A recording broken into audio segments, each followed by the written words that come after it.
Hi, hello everyone, this is Soumya from Bookfeast channel. Today I'm gonna share the themes of Pygmalion which was written by Bernard Shaw. So coming to the first theme, appearance and reality. So appearance and reality வந்து இங்கே எப்படி employee பண்ணியிருக்காங்க அப்படின்னா லிசான்ற character மூலயமா தான் கொண்டு வந்திருக்காங்க.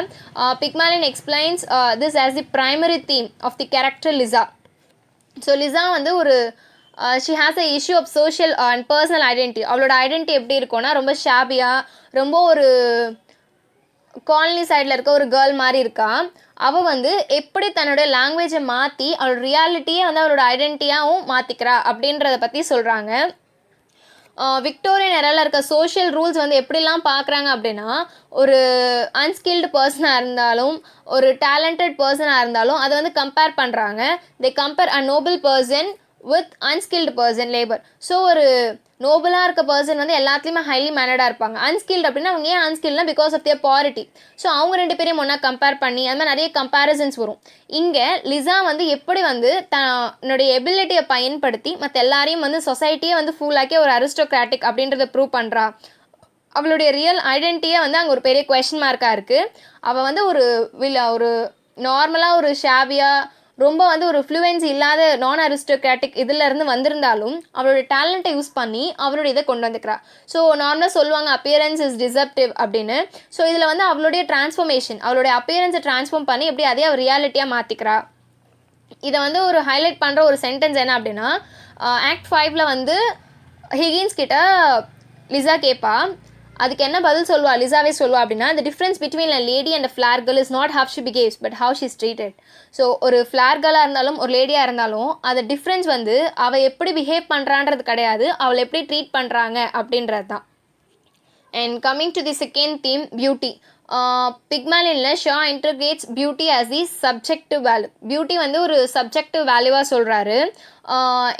Subjective வேல்யூவாக இருந்தாலும் ஒருத்தரோட பர்செப்ஷன் வந்து பியூட்டியை பற்றி ஒருத்தரோட பர்செப்ஷன் வந்து இன்னொருத்தர் மேலே எப்படி இருக்கும் அப்படின்னா, ஒருத்தர் ஒரு விஷயத்தை அழகு இன்னொருத்தவங்க கிட்ட வந்து அது பியூட்டி அப்படின்னு நினச்சாங்கன்னா அதை வந்து இன்னொருத்தவங்க கரெக்டுன்னு சொல்ல முடியாதான். ஸோ ஒருத்தவங்களோட மைண்ட் செட் ஒருத்தவங்களோட வே ஆஃப் திங்கிங் பியூட்டியை பற்றி இன்னொருத்தவங்களுக்கு டிஃபராக இருக்கும். அதை டிஃபைன் பண்ணுறது வந்து ஒரு காம்ப்ளெக்ஸான ஒரு விஷயம்னு சொல்கிறாரு. இது எல்லாமே எதை டிபெண்ட் பண்ணியிருக்கோம் அப்படின்னா the aesthetic factors of one's mind set. ஒருத்தவங்க வந்து எதை அழகுன்னு நினைக்கிறாங்களோ அதுதான் அவங்களுக்கு அழகுன்னு படும். மற்றவங்க சொல்லிட்டாங்கன்றதுக்கு அது அழகுன்னு வந்து இருக்காது. இதுக்கும் வந்து லிசா ஒரு மேஜர் எக்ஸாம்பிளாக இருக்கா. Because from the starting towards the end of the play லிசாவோடைய ஐடென்டிட்டிஸ் எல்லாமே வந்து சேஞ்ச் ஆகிருக்கு. பட் அவளுடைய என்ன பியூட்டி வந்து அப்படியே தான் சேமாக தான் இருந்திருக்கு. She is virtually invisible to Freddy. Freddy வந்து ஃபஸ்ட்டு வந்து லிசாவை தான் பார்க்குறாரு, கீழே தள்ளி விட்டுட்டு போகிறாரு. ஸோ அவர் டுவர்ட்ஸ் தி எண்ட் வந்து எந்த லிசா வந்து முதல் தள்ளி விட்டுட்டு இவர் திரும்பி பார்க்காம போனாரோ அந்த பொண்ணை தான் வந்து தன்னுடைய லைஃப் பார்ட்னர் சூஸ் பண்ணிக்கணும் அப்படின்னு நினைக்கிறாரு. ஸோ அந்த அளவுக்கு அவள் எப்படி சேஞ்ச் ஆயிருக்கா, ஸோ பியூட்டின்றது எப்படி அப்படின்றத இங்கே எக்ஸ்பிளைன் பண்ணியிருக்காங்க. And also a grace when she is presented to him as a lady of society. அந்த லேடி ஆஃப் சொசைட்டியில் அவள் இருக்கும் போது அவர் எப்படி பார்க்குறான், அதே ஒரு காக்கரி கேர்ளாக இருக்கும் போது அவர் எப்படி பார்க்குறான். ஸோ அங்கே மென்னோட டிஃப்ரெண்ட் விக்டோரியன் எராவில் எப்படி இருக்குது அப்படின்றத எக்ஸ்பிளைன் பண்ணுறாரு. And coming to the third, change and transformation. பிக்மாலியனோட main central plot and theme என்ன அப்படின்னா the transformation and change of Liza. So இங்கே ஃபர்ஸ்ட் இம்பார்ட்டன்ஸ் வந்து எதுக்கு அப்படின்னா, ஹிகின்ஸ் வந்து எப்படி அவளை வந்து ஒரு டிரான்ஸ்ஃபார்ம் பண்ணி ஒரு லேடி ஆஃப் தி சொசைட்டியாக கொண்டு வராரு அப்படின்றது தான்.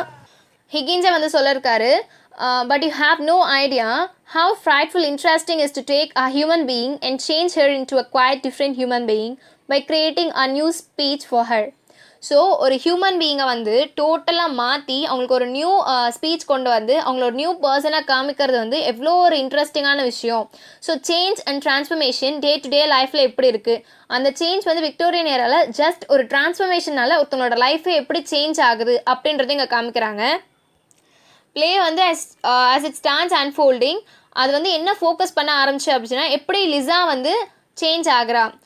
The truly important transformation of Lisa goes in the hands of the Higgins. Because Higgins தான் வந்து அவளுக்கு சொல்லிக் கொடுக்குறது, அவளுக்கு லேர்னிங்னா என்ன, இன்னர் செல்ஃப் ஒர்த்னா என்ன, அவளோட ஸ்பீச்சை ரிஃபைன் பண்ணி எல்லாமே அவருக்கு சொல்லிக் கொடுத்துருக்காரு. ஸோ ஸ்டார்டிங்கில் எப்படி வந்து ஒரு இண்டிபெண்ட்டாக இருந்த கேர்ள் ஃபைனலாக அவளோட இண்டிபெண்டன்ஸ் ஒரு நாலேஜோடு கிடைக்கும் போது ஒரு லேடி ஆஃப் தி சொசைட்டியாக இருக்கும் போது அவள் எப்படி இருக்கா அப்படின்றத தான் வந்து டிரான்ஸ்ஃபர்மேஷன் அண்ட் கேரக்டரில் இம்ப்ளை பண்ணியிருக்காங்க. And coming to the identity, the interminacy of the appearance and reality in Pygmalion reveals the significant examination of identity in the play. So இந்த பிளேயில் வந்து ஒருத்தருடைய மாற்றமும் அவங்களோட ரியாலிட்டியும் எப்படி இருக்குது அப்படின்றத தான் வந்து ரொம்ப ஐடென்டிஃபை பண்ணி ஷா மென்ஷன் பண்ணியிருக்காரு. ஷா வந்து என்ன டிஃப்ரென்ஸ் வந்து என்ன ப்ராப்ளம்ஸ் வந்து பார்த்துருக்காரு அப்படின்னா, ஒருத்தவங்களோட ஐடென்டிட்டி பற்றின ஒருத்தவங்களுடைய பெர்செப்ஷனும் நெக்ஸ்ட் அதோட எண்ட் ஆஃப் த ரிசல்ட் எப்படி இருக்குது அப்படின்றதையும் பார்த்துருக்காரு. ஹிகின்ஸ் வந்து அவரோட எக்ஸ்பிரிமெண்ட் வந்து எப்படி இருக்குது அப்படின்னா, லிசா வந்து எப்படி ஐடென்டிஃபை பண்ணுறாங்க, ஸோ அதை வந்து அவர் வெறும் எக்ஸ்பிரிமெண்ட்டாக மட்டும்தான் பார்த்தாரு. பட் அது லிசாவோடைய ஹோல் லைஃப்க்கு எவ்வளோ ஒரு கிரைசிஸ் அப்படின்றத அவர் பார்க்கல. லிசாவோடைய டிரான்ஸ்ஃபர்மேஷன் வந்து அவளுக்கு ஒரு ஐடென்டிட்டி கொடுத்துச்சு. It was very glorious. But அது வந்து அவளுக்கு ஒரு பெயின்ஃபுல்லான எண்டிங். She wanted to be with Higgins, but Higgins had no love for her. And second thing, அவள் வந்து எப்படி ஒரு நார்மலாக அவளோட நேச்சர் எப்படி இருந்துச்சோ அப்படி இருக்கும் போது Freddy didn't like her. But when she is presented as a lady of society, Freddy wanted to marry her. So அது ஒன்று. அதுக்கப்புறம் அவள் அப்படியே இருந்தா அப்படின்னா she would have been a flower girl and she would have been lead her life. But அவள் வந்து ஒரு அரிஸ்டோக்ராட்டிக் மேனருக்கு மாற்றினதுக்கப்புறம் again she cannot go down from her status. அதே மாதிரி again she cannot come up. மேலே வரதுக்கும் வந்து அவளுக்கு நிறைய மணி, ரொம்ப லைஃப் எக்ஸ்பீரியன்ஸ் எல்லாம் தேவைப்படும். ஸோ அப்படியும் வர முடியாது. ஸோ அவளுடைய ஐடென்டிட்டி ஷாபியாக இருக்கும் போது எப்படி இருந்துச்சு, அது வந்து ட்ரான்ஸ்ஃபார்ம் ஆகி க்ளோரியஸ் ஆகும் போதும் எப்படி இருந்துச்சு. க்ளோரியஸ் ஆகும் போது தான் அவருக்கு ஒரு பெயின்ஃபுல் ஸ்டேட் இருந்துச்சு. But that's towards the development. அதே அவளோட ஐடென்டிட்டி ரொம்ப லோ கிளாஸாக இருக்கும் போதும் she was happy, but it is towards the downment. So அந்த டிஃப்ரென்ஸ் சொல்கிறாங்க. அவளுடைய ஓல்டு ஃபார்மல் ஐடென்டிட்டிலேருந்து ஒரு நியூ ஐடென்டிட்டிக்கு வரும்போது she had no income, she had no other source of support. ஃபர்ஸ்ட்டாவது வந்து அவளுக்கு ஒரு சோர்ஸ் ஆஃப் சப்போர்ட் இருந்துச்சு, ஷி ஹேட் அன் இன்கம். இப்போ எதுவுமே இல்லை. Now clearly belonging to a particular class, Liza has no longer know who she is. So first அவளோட identity வந்து என்ன தான் வந்து ரொம்ப ஷாபியாக, ரொம்ப ஒரு ஃப்ளார் கேர்ள், ஒரு காக்ரி கேர்ளாக இருந்தாலும் அவளுக்குன்னு ஒரு ஐடென்டிட்டி இருந்துச்சு. அவள் இந்த பேரை சொன்னால் அவள் தான் அப்படின்றது தெரியும். அவளுக்குன்னு ஒரு இன்கம் இருந்துச்சு, அவளுக்குன்னு சப்போர்ட் இருந்துச்சு. பட் அவள் lady of the society higher கிளாஸ்க்கு போனாலும் நான் அவள் யார் அப்படின்றதுக்கான ஒரு ஐடென்டிட்டி கூட இப்போ அவகிட்ட இல்லை. அவள் யாருன்னு யாருக்கிட்டையும் வெளிப்படையாக சொல்ல முடியாது. And coming to the next theme, language and meaning. Language and meaning. So Victorian எராவில் வந்து people started growing and the age of Stanley ஸ்டேஷனும் வந்து நிறைய டெவலப் ஆகிட்டே இருந்துச்சு. ஸோ அப்போ வந்து அவங்க ஃபாலோ பண்ண வே ஆஃப் இங்கிலீஷ் என்ன அப்படின்னா queens English. So the queens English. So Pygmalion வந்து இதில் என்ன பாயிண்ட் பண்ணுது அப்படின்னா, ஒரு ஸ்போக்கன் இங்கிலீஷ் வந்து நிறைய வெரைட்டிஸ் இருக்குது. ஃபார் எக்ஸாம்பிள் தமிழுக்கு வந்து நிறைய வெரைட்டி வே ஆஃப் ஸ்பீக்கிங் இருக்குது. அந்த மாதிரி இங்கிலீஷ்க்கு நிறைய வே ஆஃப் ஸ்பீக்கிங் இருக்குது. ஸோ அந்த மாதிரி வே ஆஃப் ஸ்பீக்கிங்கில் என்னென்னலாம் பேசுகிறாங்க, அது இந்த சொசைட்டி எப்படி பார்க்குறாங்க, இந்த லாங்குவேஜ் அதோட மீனிங்கை எப்படி எடுத்துக்கிறாங்க அப்படின்றத ரிவீல் பண்ணுறாரு. And he also believed that characteristics of social identity such as one's refinement of speech were completely subjective. So அது சப்ஜெக்டிவாக மட்டும்தான் இருக்கும் அப்படின்றது சொல்கிறாரு. அதை தான் முதல்ல பார்ப்பாங்க. ஒருத்தரை பார்த்த உடனே அவங்களோட அப்பேரன்ஸும் அவங்களோட லாங்குவேஜும் வச்சு தான் அவங்கள ஜட்ஜ் பண்ணுறாங்க அப்படின்றத இவர் ப்ளே வந்து சஜஸ்ட் பண்ணுது.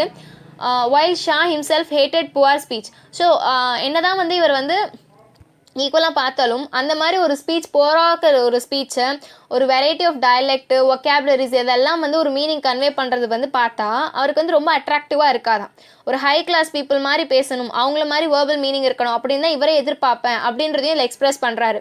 அண்ட் புரிஞ்சிக்க வேண்டிய விஷயம் ஒன்று என்ன அப்படின்னா, ஹிக்கின்ஸோடைய 99% ஆஃப் கேரக்டர் வந்து ஷாவுடைய கேரக்டர் ரிஃப்ளெக்ட் பண்ணி தான் அவர் எழுதியிருக்காரு.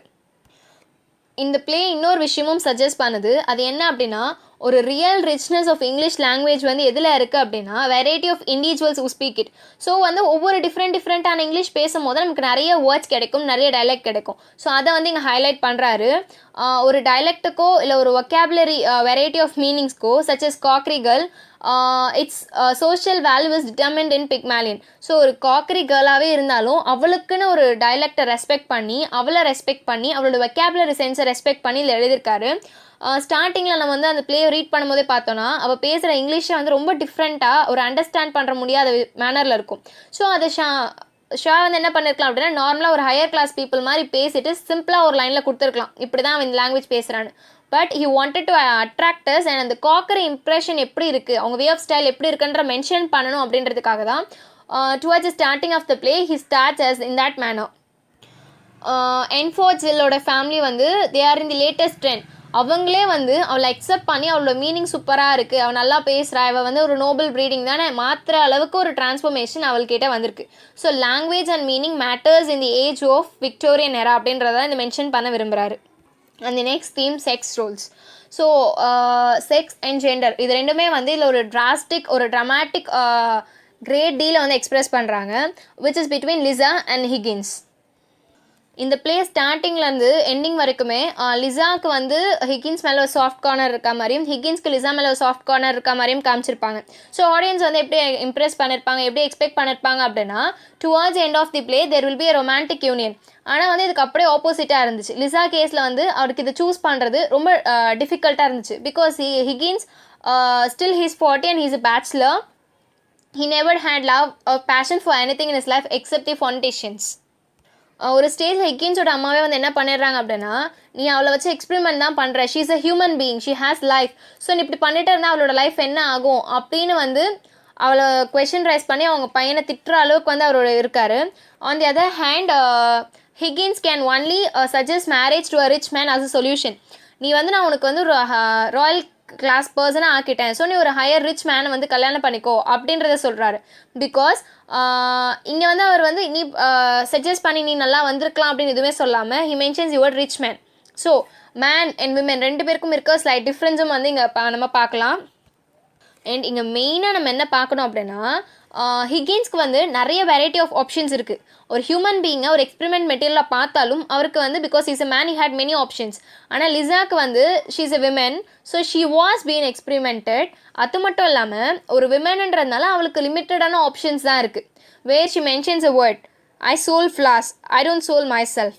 Now you have made a fine lady of me. I am not fit to sell anything else. நான் வந்து ஃப்ளார் தான் விற்றேன், I didn't sell myself. இப்போ என்னை ஃபைன் லேடி ஆக்கிட்டு வேறு அது ஆப்ஷனுமே இல்லை அப்படின்றத வந்து அவள் எக்ஸ்பிரஸ் பண்ணுறா. And the next theme is supermens, which means superman. இங்கே வந்து ரெண்டு கேரக்டர் வந்து இதில் எக்ஸாம்பிளாக கொண்டு வந்திருக்காரு. அது யார் அப்படின்னா ஹிகின்ஸ், லிசா. ஸோ ஷாவுடைய மேன் அண்ட் சூப்பர்மேன் அப்படின்றதுலேயே வந்து இதோடைய கான்செப்ட் சொல்லியிருக்காரு. இந்த நேமிங் கான்செப்ட் வந்து கிரெடிட்ஸ் யாருக்கு போகும் அப்படின்னா, influential Greek philosopher Friedrich Wilhelm. I'm sorry if I'm telling it wrong. I'll mention the name in the box. Please do watch that. இவருடைய கான்செப்டில் இருந்தால் இவர் சொல்கிறாரு, ஷாவோட பிலீஃப் எதில் இருக்குன்னா, லைஃப் ஃபோர்ஸும் பாசிபிலிட்டி ஆஃப் ஹியூமன் பீயிங்ஸும் வந்து அவங்களோட இண்டிவிஜுவல் எவல்யூஷன்லையோ இல்லை சோஷியல் லெவலையோ தான் லீட் பண்ணும். எப்படி அப்படின்னா, இங்கே ஹிக்கின்ஸ் வந்து he is a man of highly honored, ஒரு சயின்டிஃபிக் ஃபீல்டில் வந்து தன்னுடைய ஹைட்டில் இருக்கார். பட் அவருடைய இண்டிவிஜுவாலிட்டி பற்றி பார்க்கும்போது he is nothing. ஸோ நார்மலாக பார்க்கும்போது ஒரு சூப்பர் மேனாக இருக்கார். So man and the super man அப்படின்ற பிளேயில் வந்து இவர் இதை பற்றி எக்ஸ்பிரஸ் பண்ணியிருந்தாலும் பிக்மேலியனில் தான் இதை வந்து அப்ரோச் பண்ணியிருக்காரு. அவருடைய பர்சனல் லைஃப்பில் is not a super man, but ஒரு நார்மல் சோஷியல் லைஃப்பில் பார்க்கும்போது அவர் சூப்பர் ஹியூமன் லெவலில் இருக்கார். And coming to the Liza, she is capable of one type of transformation. அவள் ஒரு இதுலேருந்து இன்னொரு ட்ரான்ஸ்ஃபர்மேஷனுக்கு மாறுறான். அதில் வந்து இவர் ஒரு சூப்பர் ஹீரோயின் மாதிரி ஒரு சூப்பர் பர்சனாலிட்டி மாதிரி பார்க்குறாங்க. பட் அவளுடைய செல்ஃப் அவேர்னஸும் செல்ஃப் ரியலைசேஷனும் வந்து எப்படி இருக்குது அப்படின்னா, அவள் லோ கிளாஸ் மாரலில் இருக்கும் போது அவளுக்கு எவ்வளோ ஒரு அவேர்னஸ் இருந்துச்சோ, எவ்வளோ ரியலைசேஷன் இருந்துச்சோ, ஹையர் கேர்ளாக மாறும் போதும் அதே மாதிரி தான் இருக்குது. ஃபர்ஸ்ட் எப்படி வந்து அவள் தன்னோட ரெஸ்பெக்டை காப்பாற்றிக்கிறதுக்காக ஹிகின்ஸை போலீஸ்ன்னு நினச்சாயோ நமக்கு எதாவது ஆடுவன்னு பயந்தாலோ, அதே மாதிரி towards and she says I sold flowers, I never sell myself. So அங்கே வந்து அவளுடைய பாசிபிலிட்டிஸ் எப்படி இருக்குது. So Shaw is the beginning of almost endless possibilities for self personal development. ஒருத்தவங்களோட பர்சனல் டெவலப்மெண்ட் பற்றி ரொம்ப ஹைலி கான்ஃபிஷியலாக சொல்லியிருக்காரு. And towards the final theme wealth and poverty. Victorian எராவுடைய வெல்த் அண்ட் பாவர்ட்டி பற்றி தான் வந்து இந்த ஃபுல் பிக்மேலியன் பிளேயில் வந்து ஒரு சப்ஜெக்ட் மேட்டராக சொல்லியிருக்காரு. வெல்த் அண்ட் பாவர்ட்டி பிக்மேலியன் வந்து ஒரு சப்ஜெக்டிவாக எக்ஸாமைன் பண்ணால் Pygmalion is a class consciousness, a concept 5 given name in 1887. Pygmalionோட ஃபுல் ப்ளே மொத்தமே வந்து இவர் என்ன எக்ஸ்பிளைன் பண்ணியிருக்க அப்படின்னா, for example when we go for Doolittle, Alfred Doolittle, அவர் வந்து ஒரு புவர் கிளாஸ்லேருந்து இப்போ மிடில் கிளாஸ்க்கு வந்துட்டார். அப்படி வந்தாலும் அவர் வந்து தன்னோட லைஃப் கொஞ்சம் ஹாப்பியாக இல்லை அப்படின்ற மாதிரி ஃபீல் பண்ணுறாரு. Doolittle fears the workhouse, he is not happy with the new class of identity either. He never wanted to live the same life, but also he fears for the new life. So poverty and wealth வந்து இந்த டைமில் எப்படி இருந்திருக்கு அப்படின்றத வந்து ஷா இங்கே explain பண்ணியிருக்காரு. அது மட்டும் இல்லாமல் டுவார்ட்ஸ் எ கன்க்ளூஷன் லிசா வந்து ஸ்டார்டிங்கில் வந்து அவளோட எக்கனாமிக்கல் இஷ்யூஸ் வந்து சென்ட்ரலாக இருந்துச்சு. அவள் வேலைக்கு போனால் அவளுக்கு பைசா கிடைக்கும். பட் டுவார்ட்ஸ் தி எண்ட் அவள் என்ன தான் தெரிஞ்சுக்கிட்டாலும் அவள் வந்து இன்னும் பாராக தான் ஆயிட்டா. ஒரு அவுட்டர் சைட் ஆஃப் பீப்புளுக்கு வந்து அவர் ரொம்ப வெல்த்தியாக ஒரு ஹை கிளாஸ் கேர்ளாக பார்க்குறாங்க. ஆனால் வந்து அவளுடைய இன்னர் சைடு, அவளுடைய பிளாக் சைடு எப்படி இருக்குது அப்படின்னா, still she is in poverty. ஃபஸ்ட்டாவது அவளுக்கு ஒரு ஜாப் இருந்துச்சு, இப்போ அந்த டேலண்ட் இன்க்ரீஸ் ஆகி இந்த ஜாபையும் கெடுத்துருச்சு. ஸோ ப்ளே மொத்தமே வந்து மோஸ்ட்லி எப்படி என்ன எக்ஸ்பிளைன் பண்ணியிருக்கோன்னா, it is related to ஃபானட்டிக்ஸ்.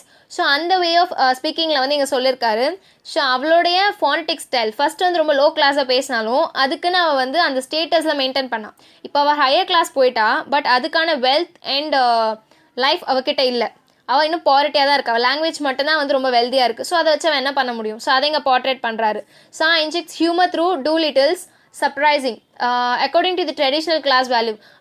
Two little வந்து என்ன பண்ணுறாரு அப்படின்னா, அவருடைய பாவர்ட்டினால இன்ஸ்டடாக அவருடைய பொண்ணை கூட்டிகிட்டு போகிறதுக்கு பதிலாக எனக்கு இவ்வளோ பைசா கொடுங்க போதும் அப்படின்னு டிமாண்ட் பண்ணுறாரு. ஸோ வெல்த் அண்ட் பாவர்ட்டி வந்து அப்போ எப்படி இருந்திருக்கு, காசுக்கு எவ்வளோ மதிப்பு கொடுத்தாங்க, வெல்க்கு பாவர்ட்டி அவங்களை எந்த நிலைமைக்கு தள்ளுச்சு அப்படின்றதையும் இதில் மெயின் தீமாக கொண்டு வந்திருக்காரு. ஸோ நான் அனலைஸ் பண்ண வரைக்கும் எனக்கு கிடைச்ச தீம்ஸ் இவ்வளோ தான். உங்களுக்கு வேறு ஏதாவது தீம்ஸ் இருந்தால் கமெண்ட் செக்ஷனில் மென்ஷன் பண்ணுங்கள். உங்களுக்கு வேறு ஏதாவது டவுட்ஸ் இருந்தாலும் கமெண்ட் பண்ணுங்கள். If any materials required please to mail us. Thank you.